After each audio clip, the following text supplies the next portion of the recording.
오늘 창세기 25장 21절부터 26절까지 말씀을 통해서 큰 자가 어린 자를 섬기리라 라는 제목으로 말씀을 증거하겠습니다. 제목을 이렇게 잡고 봤더니 두 아들 이야기, 이렇게 제목을 잡으면 훨씬 좋을 뻔했다라는 생각이 들기도 합니다. 그래서 제목이 큰 자가 어린 자를 섬기리라 하지만 또 다른 제목은 두 아들 이야기라는 제목이라는 것을 기억하시면서 말씀을 들으셨으면 좋겠습니다. 창세기를 읽다 보면 두 아들 이야기가 실제로는 두 번 나옵니다. 두 아들 이야기가 실제로는 두 번 나옵니다. 첫 번째는 아브라함의 아들 이삭과 이스마엘이라는 두 아들 이야기가 나오고요. 두 번째로는 오늘 본문인 이삭의 두 아들, 곧 에서와 야곱 이야기가 또 두 번째로 나옵니다. 근데 여러분이 로마서라든지 갈라디아서를 보면 쉽게 말하면 신약 성경에서 이 두 아들 이야기를 독특한 관점에서 다루고 그 두 아들을 신약의 관점에서 해석해 주고 있다는 사실을 알게 됩니다. 그래서 오늘은 그 아브라함의 두 아들과 이삭의 두 아들을 신약에서 어떻게 설명하고 해석하고 있는지를 말씀을 전하려고 합니다. 첫째는 아브라함의 두 아들 이야기입니다. 이삭과 이스마엘 이야기죠. 이것을 갈라디아서는 어떤 식으로 설명하냐면 구원을 설명하는데 이삭과 이스마엘을 등장시켜서 우리의 구원 문제를 설명하는데 쓰고 있다는 놀라운 사실입니다. 쉽게 말하면 구원이 내 실력이냐 아니면 전적으로 하나님의 은혜냐, 이 문제를 설명할 때 신약에서 예로 드는 것이 이삭과 이스마엘이라는 사실입니다. 갈라디아서 4장 21절부터 22절까지 보면 이렇게 말씀하고 있습니다.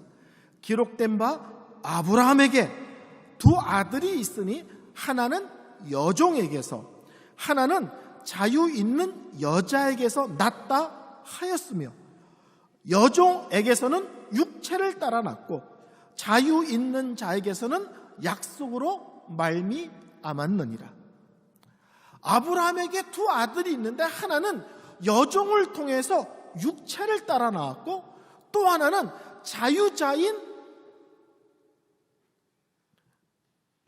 사라를 통하여 하나님의 약속으로 말미암은 자녀다, 이렇게 설명하고 있다는 거예요.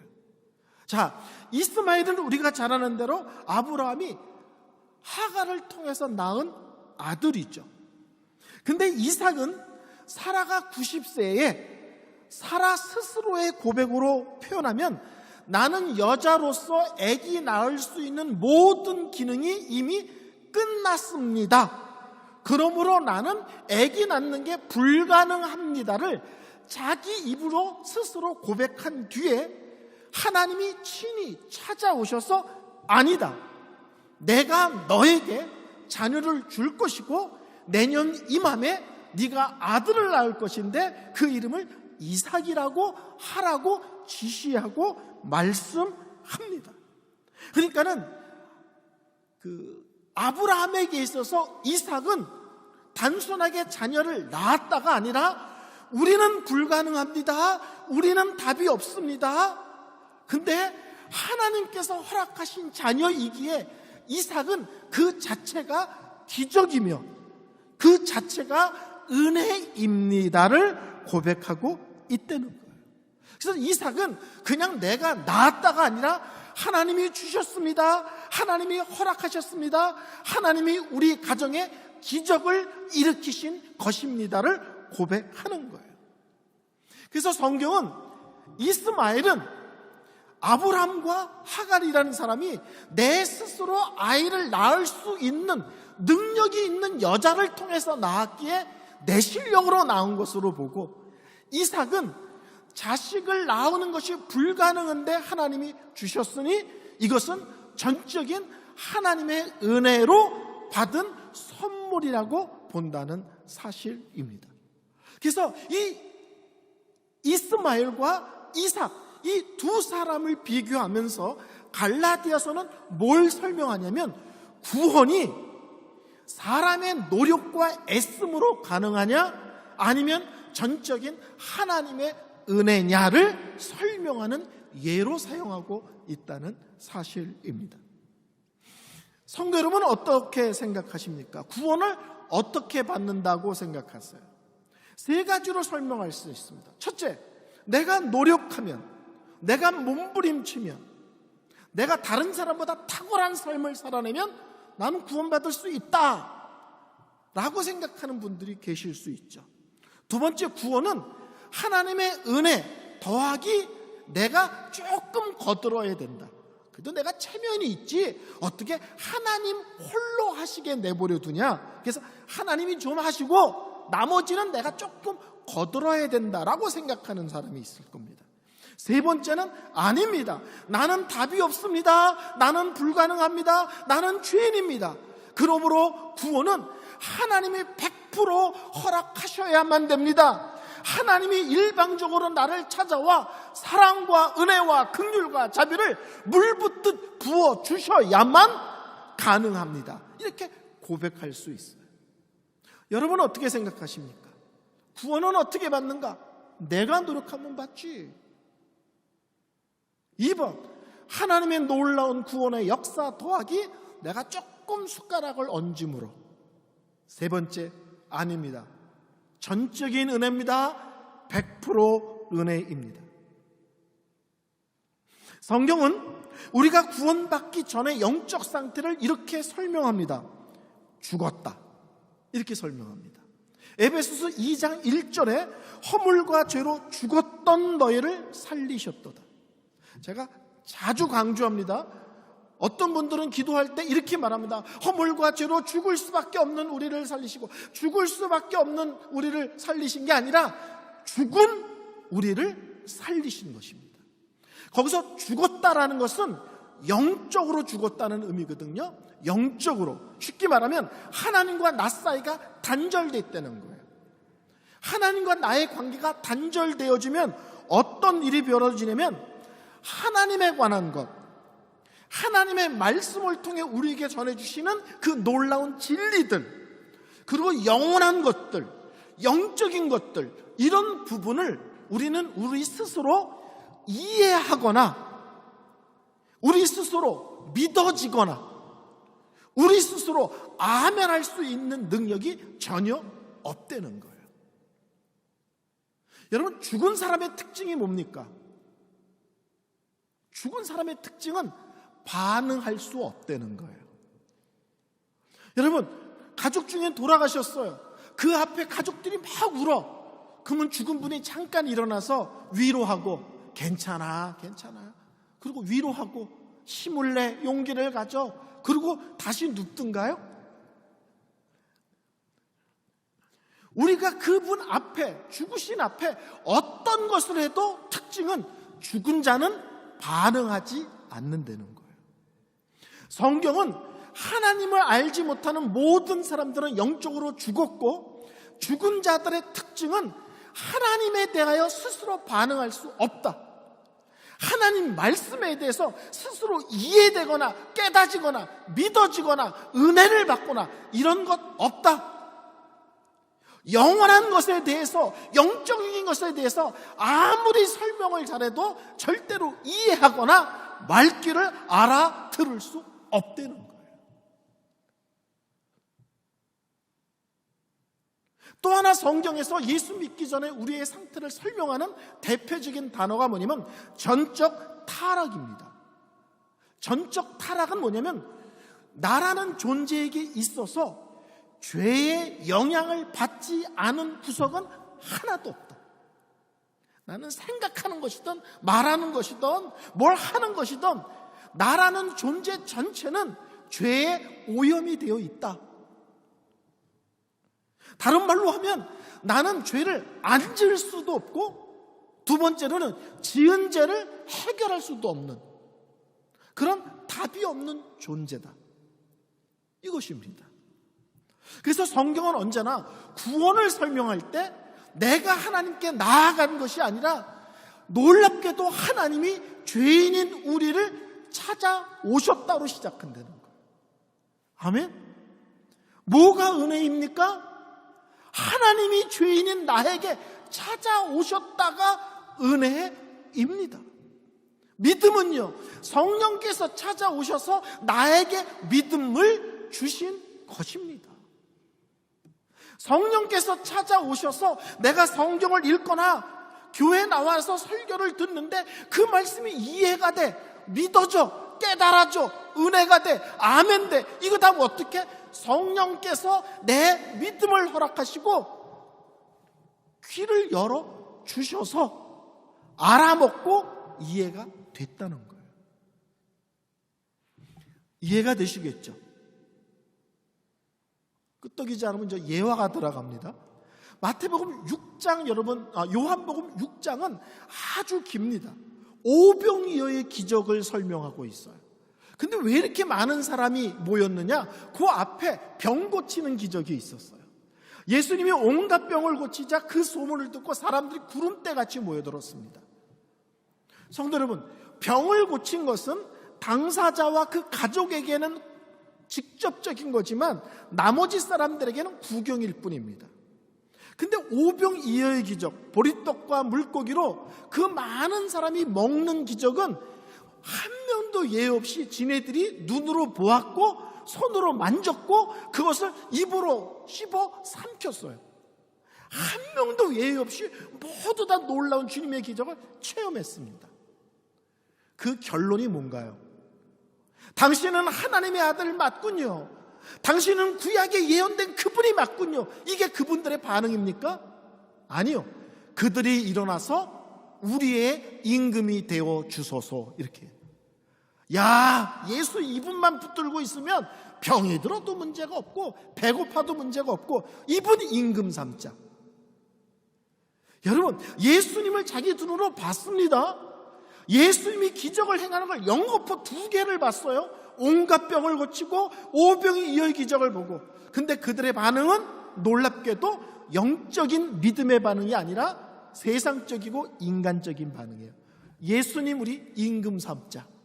그래서 예수님이 그들을 뿌리치고 떠납니다. 그리고 사람들이 떠나신 예수님을 찾아서 열심히 찾고 어렵게 예수님을 만납니다. 자기를 찾아서 온 그들을 향하여 예수님은 칭찬하지 않고 아주 냉혹한 판단을 내리십니다. 너희들이 나를 이렇게 애쓰고 찾아온 것은 내가 누구인지 알았기 때문이 아니라 단순하게 먹고 배불렀기 때문이다. 그때부터 예수님께서 그들에게 아주 긴 설교를 하십니다. 만나를 먹어도 죽었지, 오병이의 기적을 봤지, 그거 먹어도 죽어. 근데 하나님께서 보내신 생명의 떡이 있어. 그게 바로 나야. 나를 믿으면 영원하게 살 수 있어. 여러분, 예수님이 설교를 했으니까 얼마나 잘 설명하셨겠어요. 얼마나 은혜로우셨겠어요. 근데 그 설교의 결론이 뭐예요? 너무 어렵도다. 그리고 예수를 떠나는데 그 다음 문장이 놀랍습니다. 다시는 예수를 따르지 않더라. 성도님들 중에서 가끔 그런 분 계시죠? 우리 가족 중에서 예수 안 믿는 사람들이 계시면 우리 하나님이 나타나서 그 앞에 막 기적을 막 행하면은 꼼짝 못하고 믿을 텐데, 천만의 말씀. 예수님이 자기 눈앞에 계세요. 그분이 기적을 행하셨어요. 그분이 말씀을 전하셨어요. 다 동원하셨습니다. 결론이 뭐예요? 떠나고 다시는 예수를 쫓지 않더라. 그 다음 말씀이 놀랍죠. 예수님이 제자들에게 너희도 가려느냐. 그때 베드로가 가만히 있으면 베드로가 아니잖아요. 손을 들고 얘기하잖아요. 영생의 말씀이 여기 계심에 우리가 네게로 가오리까? 믿어지고 깨달아진 사람은 이렇게 얘기하는 거예요. 에이, 우리가 바보입니까? 예수님 쫓아다니면 밥도 생기고 옷도 생기고 다 생기는데 우리는 안 갑니다가 아니라 생명의 말씀, 영생의 말씀이 이곳에 있기 때문에 우리는 단대 절대로 안 갑니다. 하나님이 믿음을 주신 사람은 그 말씀에 믿음의 고백을 하는데, 하나님이 믿음 주시지 않고 깨달아는 은혜를 주시지 않으면 예수님을 앞에 놓고도 그 예수님을 떠나고 다시는 예수를 쫓지 않습니다. 성경에서는 구원을 어떻게 설명합니까? 구원은 100% 하나님의 은혜다. 너희들은 영적으로 죽은 자다. 너희들은 전적으로 타락하여 너희 존재 전체에서 죄의 영향을 받지 않은 것은 없다. 다른 말로 하면 불가능하다, 답이 없다. 그래서 인간적인 방법으로 무엇을 만들어낸 것을 설명할 때 이스마엘을 예를 들고, 우리 스스로 할 수 없다는 것을 설명할 때 이삭을 들어 설명하므로 구원은 하나님의 은혜입니다를 설명하는데 아브라함의 두 아들을 예로 사용하고 있다는 사실입니다. 자, 두 번째는 이삭의 두 아들 에서와 야곱 이야기입니다. 이 두 아들 이야기를 통해서는 무엇을 설명하냐면 하나님의 주권을 설명합니다. 하나님이 주인이다, 하나님이 왕이시다, 하나님이 최종 결정권자다라는 것을 설명하는데 에서와 야곱이라는 두 아들을 신약에서는 설명합니다. 오늘 본문 보면 마태복음 25장 23절에 여호와께서 그에게 이르시되 두 국민이 내 태중에 있구나. 두 민족이 내 복중에서 나누이리라. 이 족속이 저 족속보다 강하고 큰 자가 어린 자를 섬기리라. 여기서 놀라운 것은 아직 태어나지도 않았다는 거예요. 리브가 백성에 쌍둥이가 있는데 그들이 아직 태어나지도 않았고, 태어나서 삶을 제대로 살았느냐, 엉망진창으로 살았느냐, 아직 이들이 어떤 삶을 살지도 않았습니다. 근데 하나님께서 일방적으로 손을 들어주시는데 동생으로 태어난 야곱의 손을 들어주신다는 거예요. 그러면서 도리어 형님이 동생을 섬기는 일이 벌어질 거다. 이건 더 깊이 얘기하면 이 야곱을 통해서 먼 훗날 예수님이 태어날 거다. 이것을 궁극적으로 설명해요. 아브라함, 이삭, 야곱, 그 예수님이 태어날 계열이 에서가 아니고 야곱이야 라고 설명하신다는 거예요. 근데 중요한 것은 이들이 태어나서 하나님 앞에 멋있는 삶을 살았느냐, 하나님 앞에 부끄러운 삶을 살았느냐의 문제가 아니라 그들이 태어나기 전에 하나님이 한 사람을 일방적으로 들어 쓰시기로 결정해 버리셨다는 거예요. 이것에 대해서 로마서의 그 유명한 토기장이 비유가 나옵니다. 여러분, 토기장이 비유 다 아시죠? 로마서 9장 20절 21절에 이렇게 얘기합니다. 이 사람아, 내가 누구기에 감히 하나님께 반문하느냐. 쉽게 말하면 네가 뭔데 감히 하나님한테 따지고 들어? 이런 거예요. 지음을 받은 물건이 지은 자에게 어찌 나를 이같이 만들었느냐 말하겠느냐. 토기장이가 진흙 한 덩이로 하나는 귀히 쓸 그릇, 하나는 천이 쓸 그릇을 만들 권한이 없느냐. 그 유명한 토기장이 비유를 드시면서 그릇을 만드는 사람이 어느 때는 큰 그릇도 만들고 어느 때는 작은 그릇도 만들고 어느 때는 귀하게 쓰는 그릇도 만들고 어느 때는 천하게 쓰는 그릇을 만드는데, 그 그릇이 그릇 만든 토기장이에게 왜 나를 이렇게 만들었냐고 따지고 시비 걸 수 있겠느냐. 토기장이가 뭐라고 얘기하겠냐. 내 맘이지. 흙 갖고 내가 어떤 그릇을 만드는 건 내 권한이야. 너는 따질 권한이 없어. 이렇게 얘기하지 않겠냐는 거예요. 에서와 야곱은 태어나지도 않았는데 하나님은 일방적으로 야곱을 택하십니다. 그리고 어느 날 놀라운 일을 이 야곱과 그 집안을 통해서 이루실 거라고 태어나기도 전에 선언해 버리십니다. 그래서 로마서 9장 14절에 이렇게 얘기합니다. 하나님이 불의하시냐. 쉽게 말하면 그러면 하나님이 나쁜 하나님이냐? 그렇게 한 건 하나님이 틀리신 거냐? 이렇게 따지는 거예요. 그건 어떤 답을 전제하는 거예요? 아닙니다. 하나님이 하셨으면 불의하실 리가 없습니다를 전제한 질문인 거예요. 토론해봐가 아니라, 너희들 생각을 얘기해봐가 아니라, 그러면 하나님이 불의하시냐라고 묻는 것은 아닙니다. 하나님은 불의하시지 않습니다를 전제한 질문인 거예요.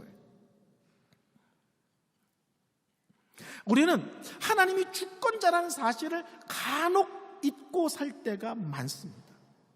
저는 그래서 우리 찬양 중에 하나님은 사랑이라는 찬양이 너무 귀하고 놀랍지만 하나님을 사랑으로 고백하는 게, 이게 지나쳐버리면 하나님하고 우리가 동급인 걸로 착각할 수 있다는 좀 조심스러움이 항상 있습니다.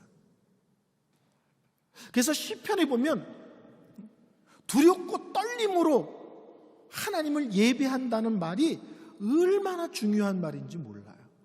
우리가 하나님께 따지거나 대들거나 우리식으로 표현하면 기어오를 수 있는 존재가 아니라는 것을 알 필요가 있습니다. 우리 정말 높은 분, 정말 존경스러운 분 앞에 가면 입도 못 띄잖아요. 고개도 못 들잖아요. 눈도 못 마주치잖아요. 사람도 높으신 분이나 존경하는 분 앞에 가면 말도 못하고 눈도 못 마주치는데, 우리가 감히 하나님 아버지를 향하여 고개를 쳐들고 따질 수 있는 수준이 아니라는 사실을 우리가 기억할 필요가 있습니다. 그래서 성경은 얘기합니다. 왜 저 사람은 저렇게 쓰고 왜 이 사람은 이렇게 씁니까? 그 답에 대해서 세 가지로 설명할 수 있어. 첫째, 하나님이시다. 나 하나님이야? 이 세상 모든 것을 내가 만들었고 이 세상을 내가 어떻게 다스릴지, 어떻게 움직일지, 어떻게 끌고 갈지는 전적인 내 권한이야.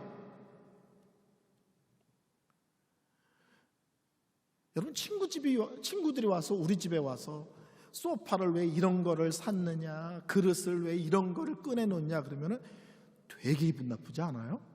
우리 속으로 뭐라 그래? 너나 잘 살아. 니네 집이나 똑바로 해놓고 살아. 왜 우리 집 와서 그래?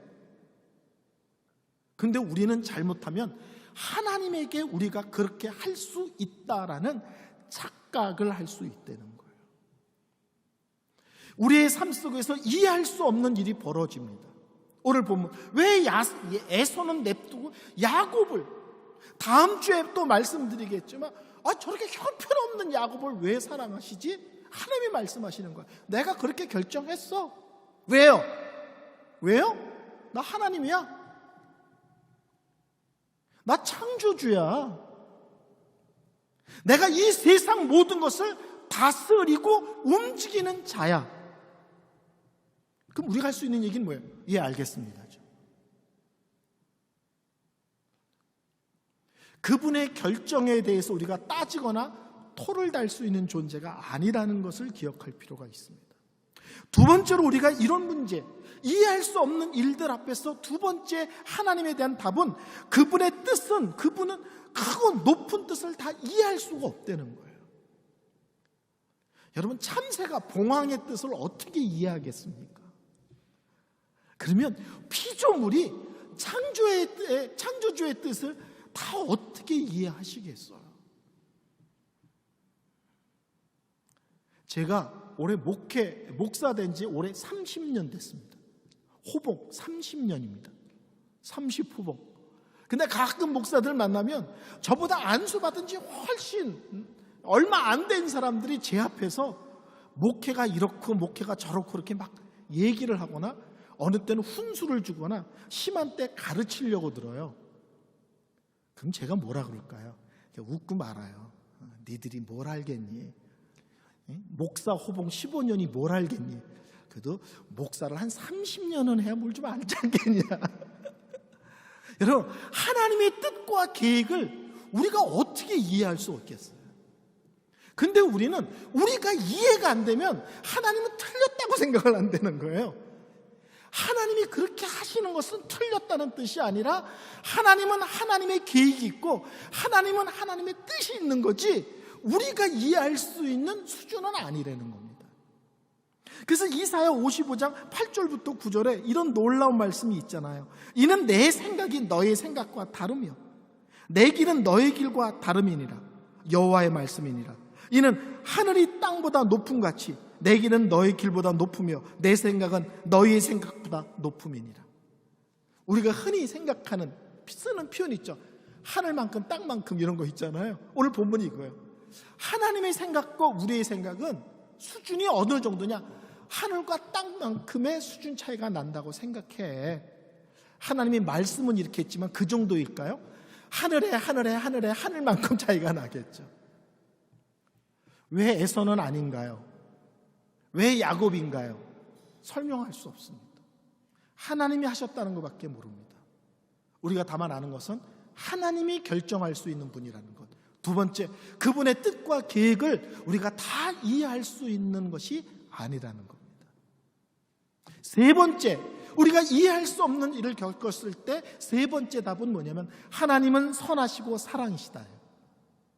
제가 선악을 알게 하는 나무를 설명할 때, 성경을 해석할 때 이해할 수 없는 본문이 나올 때 해석의 원리는 뭐냐? 하나님은 사랑이시기 때문에 그렇게 하셨다라는 전제를 갖고 그 본문을 이해하고 해석하고 적용해야 된다라는 말씀을 드렸습니다.